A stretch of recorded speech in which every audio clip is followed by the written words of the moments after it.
Уулыг ялсан хүмүүс.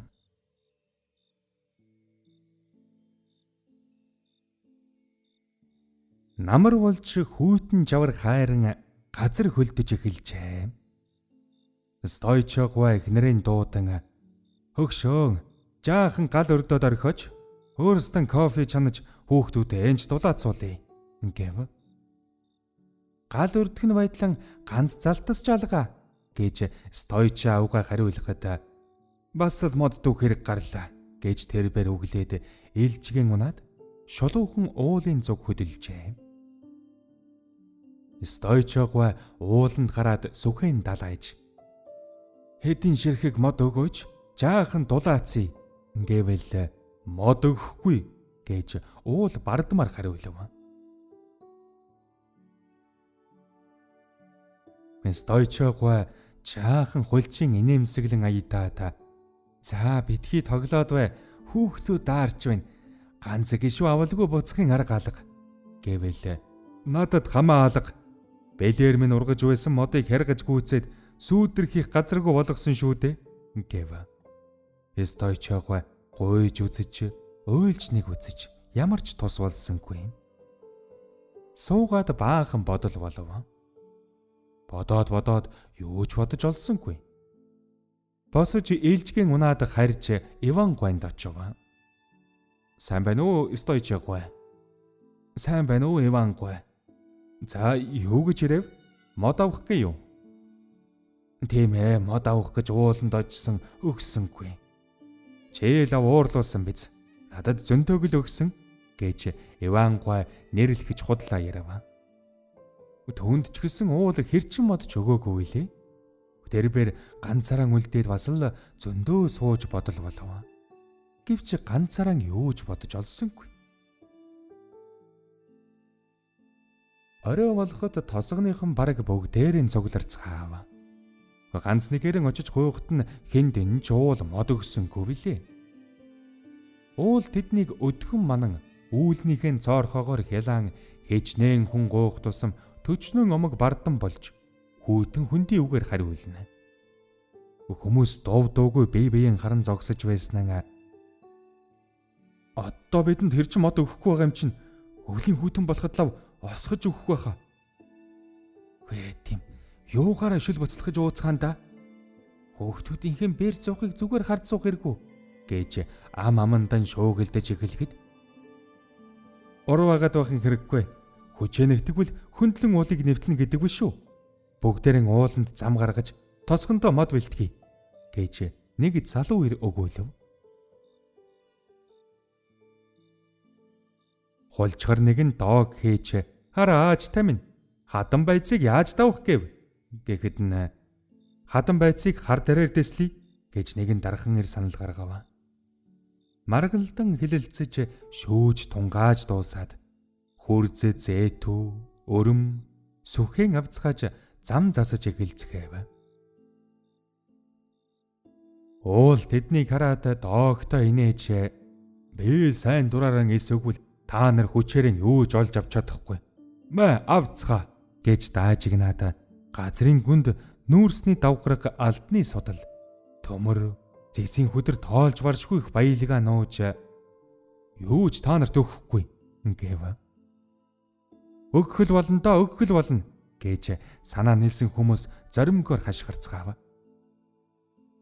Байц хатанд хүмүүсийг тулж очиход за илүү одоо үзье гэж уул тохуурхав.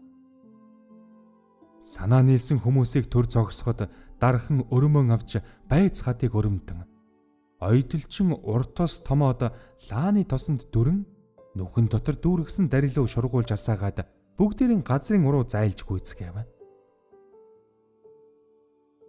Дээрээс нь харж байсан уул тэднийг хараад дооглон хөөш аваргууд хаашаа зүгтаах нь гэвч үгийн дуусаагүй байхад нь аимшигт тесрэлт болж хад чулуугаар тал тийш нь цацлав. Үхтлэн айсан уул шархалсан мэт гиншин байсан хүмүүсийг буцаж ирэхэд сая л байц гадан бод үсэрч гисэн байхыг харав. Санаа нийлсэн хүмүүс хурц зэтүгэн авч ганцууган шамлан ажилдаа орцгож өргөн сайхан зам залсаар өндөр гойлог модонд тулж очив. Стойчаагүй санаа алдан өндөр мод дээг харж ямар сайхан нуруу мод болох болоо. Миний муу байшин минь бүр ганхаж гүйдсэн юм гэхэд миний модон тэрэгний гол хугарчихсан гэж Иван гой өгөөлөв. Тэгвэл энэ гойлог модыг огтол сүйтгэхэд хэрэггүй. Эдгээрээр дээд зэргийн барилгын материал хийцгээе гэж ухаалаг залуу ирэг хэлэхэд юу төлөх үү гэж хэдэн хүн асуув. Нүүрс олцгоно. Газрын хүнээс нүүрс яаж авах вэ гэж нэг нь хуйлчихад өвөнд жарга олдон доо. Инженерүүд бидэнд туслана. Машин худалдаж авна. Бүх юм санснаар бүтнэ гэж залуу ирэг зоригтой өгүүлэхэд уул айж чичирсэн боловч бас л өөр саад хийх юм бодож олов. Тэрбээр бүх гол горхоо нийлүүлэн гуу жалга бүгдээрэн урсгав. Болонгартаа ус ирчлэн хад чулууг урсхан өндөр моддыг оронгоор нь унгааж шин тавьсан замыг эвдлэв. Санаа нийлсэн хүмүүсээс хэдэн хүн айж уултаа тэмцэнэ гэж барахгүй ажил байна гэд хүрц зээдүгэн хаяхад бусд нь зоригжуулан нөхөд минь зоригтой байцгаа. Уулыг ч бид эргүүлнэ. Усыг нь ч бид өөрсдийн төлөө ашиглана. Зорьсондоо заавал хүрцгэнэ гэнэ. Үнэхээр даан чудалгүй эрчилсэн усыг төмөр хоолоогоор урсгаж олон сэлүүртэй машин зоогоод цахилгаан гэрэл хархан авч эхлэв. Хүн болгон айл бүр шин гоё байшин барьж авцгаав. Санаа нийлэн нөхөрсөг байхад юунд чэд илдэшгүй байдаг салж ганцаар явбал өчүүхэн чадалгүй амтан болдгийг хүмүүс ойлгож мэдцгээв.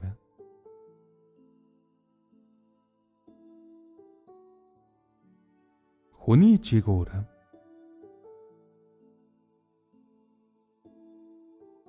Нэгэн өдөр бүргэд юу ч үл хөрөм цавчим хавцлын дээгүүр халин элж нээсэв.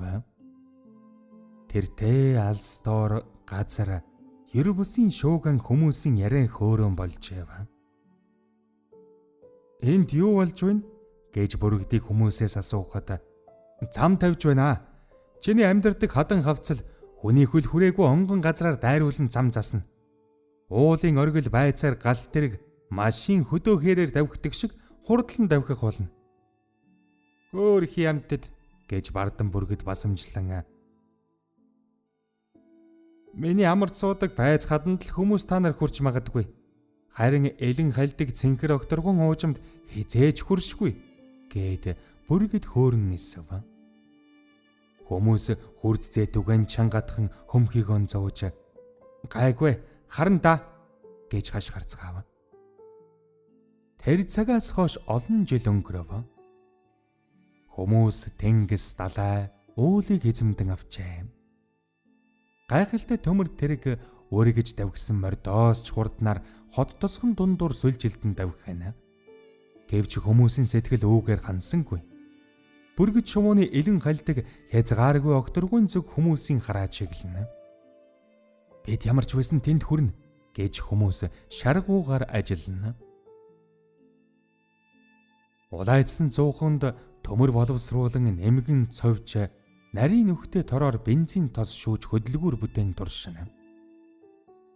Хүмүүс нэгэн өдөр ургахын улаан артаа уралдан босоод томоос том төмөр шувуу дараглан бүтээж эхлэв. Хүмүүсийн нүд уучин могторгууг шуналтайын ширтэн одоохон чамд үзүүлээд өгье гэж бүргэдийг занахад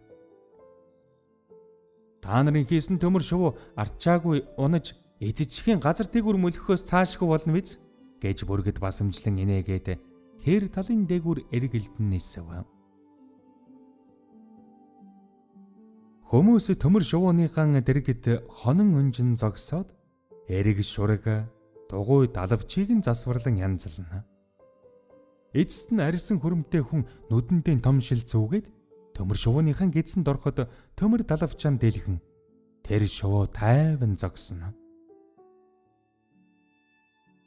Төмөр жигүүртэй шувуу нисж байхыг үзээгүй юм байна гэж бүргэд шувуу доогтой инээв. Гэтэл нөгөө төмөр шувуу томоос том цог хорхоо адил дүнгэн нь дуугараад урагшаа хурдлан давхиж газраас хөөрн нисв. Харж л угаарай. Одоохон ой дунан да гэж бүргэж шувуу додрон баярлан бодно. Гэвч төмөр шувуу хүнгэнэн дүнгэнэн улам дээшээ хөөрн ниссээр байв. Түүний мөнгөлөг цагаан бие нарны туяанд гэлэлцэн улам итгэлтэйгэр өндөр явна. Тэрбээр бүргэдийн нисдэг өндрийг хүрч түүнээс ч даван нисэж жижигхэн цагаан цэг болтлон хөөргөтн бүргэд атаархан хорсов. Төмөр шувууны өмнө тэрбээр өчүүхэн амтан болж ховров. Нар өгтрөхөн байсан үе минь өнгөрлөө. Хамгийн зөрөгтэй шалмгай нисгэгч гэж хинч хэлхэн боллоо гэж бүргэд учиргүй гутрав. Төмөр шувуу аимшигтайгаар хөнгөнөн дуугарч эргэлдэн ниссээр буудал дээрээ буухад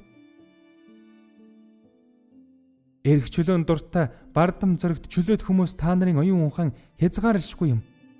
Та нарын зөргийг юу мохож хүсэл эрмэлзэл чинь юу ч саад хийж чадахгүй юм байна гэж ялагдсан бүргэд өгүүлээд алс голын уулын цаагуур орон нисэж одов.